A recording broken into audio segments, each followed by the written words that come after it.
টাকা মানুষ করছে বিএসএনএল সিম পোর্ট। এটা দেখে প্রাইভেট কোম্পানিগুলো ভাবছে এবার তাদের কি হবে।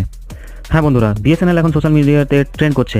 প্রত্যেকদিন বিএসএনএল হ্যাশট্যাগ দিয়ে প্রচুর হ্যাশট্যাগ ট্রেন্ড করছে সোশ্যাল মিডিয়াতে, যেটার মানে দাঁড়াচ্ছে বিএসএনএল এবং বিএসএনএল রিচার্জ প্ল্যান প্রতিটি মানুষেরই খুব পছন্দের হয়ে আসছে।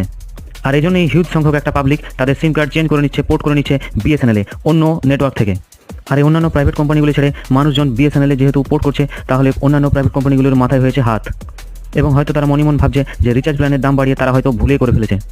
হতে পারে বিএসএনএলের এমন এই গ্রোথকে স্টপ করার জন্য প্রাইভেট কোম্পানিগুলি তাদের রিচার্জ প্ল্যান আবার পুনরায় পুরনো রেটেই নিয়ে চলে আসতে পারে তাদের নিজেদের কাস্টমার বাঁচানোর জন্য।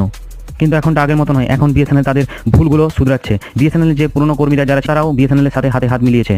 তো আগস্ট মাসের মধ্যেই এই কাজ কমপ্লিট হয়ে যাবে এবং বিএসএনএল আমাদেরকে ফুল সার্ভিস দিতে শুরু করবে।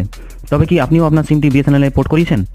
যদি করিয়ে থাকেন তাহলে প্লিজ কমেন্ট সেকশনে জানাবেন। আর এরকমই ইনফরমেটিভ ভিডিও দেখার জন্য এই চ্যানেলটাকে প্লিজ সাবস্ক্রাইব করে দেবেন এবং